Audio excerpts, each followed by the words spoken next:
Hello everyone. आज हम बात करेंगे क्रिस्टोफर मार्लोव का बहुत ही फेमस वर्क है डॉक्टर फॉस्टस। डॉक्टर फॉस्टस की समरी कंप्लीट जो भी समरी है इसकी इंफॉर्मेशन एग्जाम पॉइंट सब इसमें कवर करेंगे। Doctor Faustus was initially published as the tragic history of Doctor Faustus. तो सबसे पहले इसको पब्लिश किया गया था the tragic history of Doctor Faustus के नाम से। उसके बाद उसको नाम दिया गया था the tragic history on the life and death of Doctor Faustus. तो कई बार इसका सब टाइटल पूछ लिया जाता है कि कंप्लीट टाइटल क्या है इसका। तो कंप्लीट टाइटल है the tragic history on the life and death of Doctor Faustus. Doctor Faustus is a tragic play written in the early 1590s in England. It was first published in 1604 in Philip Renslow, a theatre entrepreneur, while the B text was published in 1616. There is no narrator in the play, the background information is provided by the chorus. इस तरह के question आ सकते हैं कि जो शुरू की information है वो ओपनिंग सीन में कैसे इंट्रोड्यूस होता है। तो ओपनिंग सीन में एक कोरस होता है, कोरस के नरेटर नहीं होता है। पहले के टाइम पीरियड में नरेटर नहीं होते थे, कोरस ही एक तरह से प्लॉट को इंट्रोड्यूस करवाता था। तो कोरस में एक ग्रुप ऑफ सिंगर्स होते थे that appears in between the scene. First बीच बीच में ये कोरस आते रहते हैं कि अब ये होगा, अब इसके बाद ये होगा, इस तरह से इंफॉर्मेशन प्रोवाइड करते रहते हैं। Faustus is the central character of the play and has long soliloquies that highlights his point of view as well. सोलिलोकीज क्या होती है? जब जो कैरेक्टर होता है वो अपने आप से बात करता है, उसकी जो इनर थॉट्स होती हैं वो एक तरह से एक्सप्रेस करता है। तो ऑडियंस को तो सुनाई देती है पर दूसरे कैरेक्टर्स को पता नहीं चलता है कि उसके माइंड में क्या चल रहा है एक तरह से। That highlight his point of view as well. The tone of the play is grandiose and tragic along with some comedy. The time and place of the setting of the play are the 1580s in England, particularly Germany and Italy. तो इसकी setting कहाँ है? England में है। फिर ये Faustus होता है, ये कई जगह ट्रैवल करता है, तो ये जर्मनी भी जाता है, इटली भी जाता है। Doctor Faustus bye Christopher Marlowe summary. तो अब हम इसकी समरी की बात करते हैं। The play opens with the Dr. Faustus, a famous German scholar. तो फोस्टस कौन होता है? जर्मन स्कॉलर होता है। Who is sitting in study wondering about his extensive knowledge that he has of the four major subject of the time. तो Doctor Faustus होता है, उसने क्या किया कि फोर जो मेजर सब्जेक्ट होते हैं नॉलेज वाले, फिलोसफी है, रिलीजन है, लॉ है और मेडिसिन है, ये सारी स्टडी उसने कर ली है। लेकिन वो इससे सेटिस्फाई नहीं है, वो अब मैजिक स्टडी करना चाहता है। और मैजिक को एक तरह से उस टाइम अनहोली थिंग माना जाता था। तो टू ऑफ हिज जो उसके दो फ्रेंड्स होते हैं वेल्डस और कॉर्नेलियस। कौन से होते हैं? वेल्डस और Cornelius. Guided him in the black magic. ये नाम कई बार पूछा जाता है कि उसके दो फ्रेंड कौन होते हैं जो उसको मैजिक सिखाते हैं या गाइड करते हैं। तो वेल्डस और कॉर्नेलियस। मैंने उसको थोड़ा सा उल्टा याद किया है। सीवी नहीं होता, सीवी पूछते हैं जब भी कोई जॉब के लिए आप जाते हो तो सीवी से, मतलब शॉर्ट फॉर्म सीवी। इसके दो फ्रेंड होते हैं, सी से कॉर्नेलियस और वी से वोल्डस। Faustus begin his new career as a magician by summoning up Mephistopheles as secretary to Lucifer. तो ये जो लूसीफर होता है ये मास्टर होता है, मेन पर्सन यही होता है, मतलब सैटर्न यही होता है। जो मेफिस्टोफिलस होता है ये इसका सर्वेंट होता है, एक तरह से सेक्रेटरी होता है।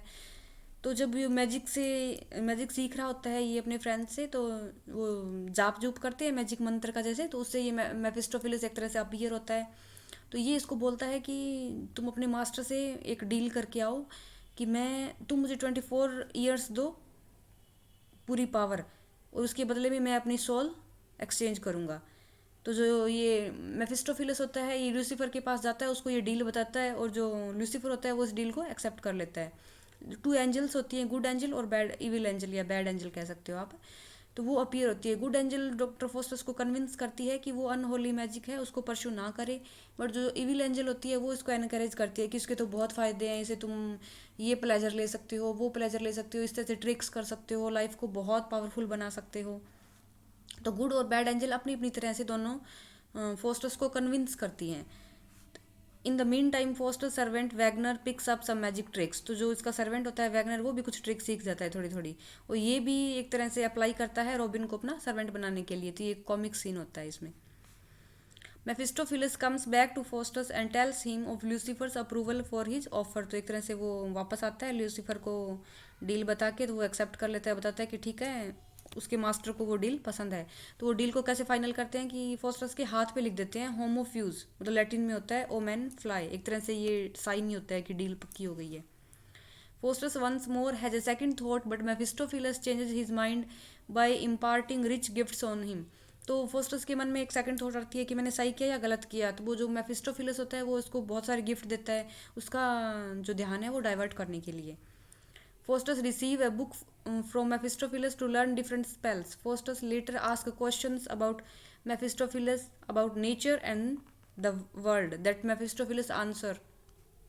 तो जब वो नेचर और वर्ल्ड के बारे में क्वेश्चन पूछता है तब तो वो आंसर कर देता है मेफिस्टोफिलस, लेकिन उसके बाद जब वो गॉड के बारे में पूछता है कि इसका यूनिवर्स का क्रिएटर कौन है, तो उसका आंसर तो एक तरह से गॉड होगा, तो वो रिफ्यूज़ कर देता है, क्योंकि अगर वो गॉड के बारे में बता देगा तो एक तरह से ये प्रूव हो जाएगा कि जो भी डेविल है उनसे ऊपर गॉड है, तो वो उसका आंसर नहीं देता है, रिफ्यूज़ कर देता है। This refusal stimulus another stint of doubt in Faustus mind. तो जब वो रिफ्यूज़ करता है तो उसके फोस्टस के माइंड में भी एक डाउट आता है कि कहीं मैंने ये डील करके गलत तो नहीं किया। But to distract him Mephistopheles and Lucifer carry in the characterization of 7 deadly sins to dance in front of Faustus that has impressed him a lot. जो 7 डेडली सिंस होती है उनको लेकर आते हैं, वो फोस्टस के सामने डांस करती है, उसको खुश करती हैं, इंटरटेन करते हैं। Faustus, equipped with new powers and company of Mephistopheles, begin to travel across the world to gather more and more knowledge. At first making themselves invisible, तो सबसे पहले वो खुद को इनविजिबल कर लेते हैं। जो एक पोप का कोर्ट रूम होता है वहाँ पे किंग ब्रूनो को पनिशमेंट दिया जाता है, जो जर्मनी का किंग होता है, तो वहाँ के पोप के द्वारा। तो ये एक तरह से पोप को काफ़ी परेशान करते हैं, ब्रूनो को वहाँ से भगा ले जाते हैं। Faustus begin having special association with Germany, तो एक तरह से उसको पनिशमेंट से बचा लेते हैं, तो एक स्पेशल एसोसिएशन हो जाता है फोस्टस का जर्मनी के किंग के साथ। Play a trick and release Bruno from Pope's imprisonment.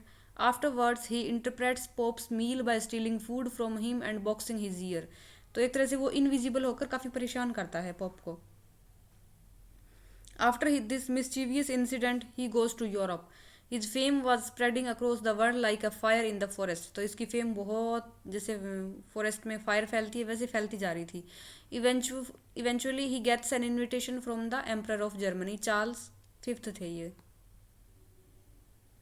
तो चार्ल्स, वो जर्मनी के एम्परर थे चार्ल्स फिफ्थ, वो इनको बुलाते हैं अपनी कोर्ट में, और उनको वो बोलते हैं कि जो हमारे एंसेस्टर थे, हमारे पूर्वज थे अलेक्जेंडर द ग्रेट, क्या तुम उनको दिखा सकते हो।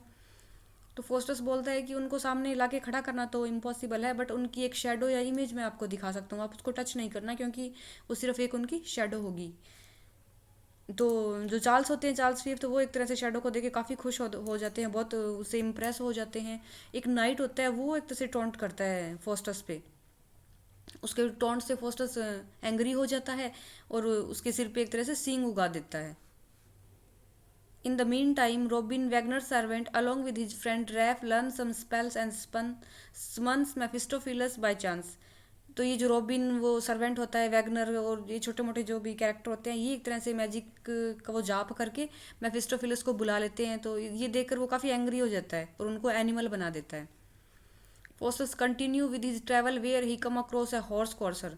तो जब वो अपने ट्रैवल पे होता है, आगे बढ़ता है, तो वहाँ पे एक हॉर्स कॉर्सर से मिलता है। वो $40 में हॉर्स को बेचता है और उसको एक वार्निंग देता है कि पानी के अंदर हॉर्स पे राइड नहीं करना है। जो हॉर्स कॉर्सर होता है वो उसकी वार्निंग को इग्नोर कर देता है, और जब वो घोड़े पे वाटर के अंदर जा रहा होता है तो एक तरह से हॉर्न टर्न्स टू हीप स्ट्रो। तो ये काफ़ी एंग्री हो जाता है और उसका बदला लेना चाहता है। ये फोस्टस की लेग्स काट देता है। फोस्टस को तो एक तरह से 24 ईयर के लिए ना मरने का वो वरदान मिला हुआ था उस डील के अकॉर्डिंग, कि वो नहीं मरेगा, 24 आवर पूरा एंजॉय करेगा, तो उसकी जो लेग्स होती है वो वापस आ जाती हैं। Faustus being immortal for 24 years regeneration his leg. Meanwhile he gets an invitation from duke of Vanholt. तो ये ड्यूक ऑफ वैन होल्ट से भी इनविटेशन मिलता है, वहाँ जाता है, वहाँ भी अपनी ट्रिक्स दिखाता है। ये वहाँ की जो डचेज होती है वो इसको ग्रेप के लिए बोलती है। ग्रेप्स उस टाइम में सीजन नहीं था, तो विदाउट सीजन क्या तुम ग्रेप्स दिखा सकते हो या बना सकते हो अपने मैजिक से। तो ये बिना सीजन के ही ग्रेप है वो अपीयर कर देता है, तो काफ़ी खुश हो जाते हैं, वो भी उनको बहुत इम्प्रेस होते हैं। The 24 year of his deal of exchange of the soul for the service of Mephistopheles comes to end। तो एक तरह से 24 years कंप्लीट होने वाले थे। फोस्टस काफ़ी परेशान हो जाता है, तो जो मेफिस्टोफिलस होता है वो हेलन को बुलाता है। जो ट्रोजन वॉर के टाइम पे जिसके लिए ट्रोजन वॉर हुआ था, बहुत इंपॉर्टेंट ये लेडी थी, बहुत ब्यूटीफुल थी हेलन, तो ये एक तरह से हेलन को बुलाता है। An old man appears as a symbol of faith. तो जो भगवान में फेथ के लिए एक ओल्ड मैन अपीयर होते हैं, वो उसको मना करते हैं कि तुम अभी भी हाथ जोड़ लो, माफ़ी मांग लो गॉड से, तो तुम्हें वो माफ़ कर देंगे और सही रास्ते पे आ जाओ। लेकिन वो फिर उसको पुश कर देता है, और Faustus calls Helen time and again to divert his attention. The time is growing shorter and comes to an end. Now Faustus reveals his pact to the scholars who became fearful and pray for him. The final night of the expiration, his pact with Lucifer, Faustus kills his fear and begs for mercy. तो last time पे वो एक तरह से दया की भीख मांगता है। As soon as the clock strikes 12, वो लूसीफर और उनके आगे कि मुझे छोड़ दो प्लीज़। तो जब 12 बजते हैं तो वो डेविल आते हैं और उसकी सोल को ले जाते हैं। The scholars in the morning came to Foster study and find his limbs and agree to have a grand funeral for him. The chorus delivers an epilogue. Epilogue क्या होता है? प्रोलॉग होता है जो स्टोरी के पहले होता है, और एपिलॉग होता है एक तरह से कंक्लूडिंग स्टेटमेंट होता है कि लास्ट का जो होता है। Epilogue to conclude the play confirming that Faustus has fallen to hell and telling the audience to learn from Faustus' example not to try to learn unfold things। तो एक तरह से ये कोरस ये बताता है कि फोस्टस को हेल में ले गए हैं, हेवन में नहीं। तो अनलॉफुल थिंग्स नहीं करनी चाहिए, नहीं तो आप लोग भी हेल में ही जाओगे, beyond the limit of appropriate human knowledge. तो ये डॉक्टर फोस्टस ख़त्म हो गया है। Thank you for watching. अगर आपको वीडियो अच्छा लगे तो please like and subscribe the channel. Thank you.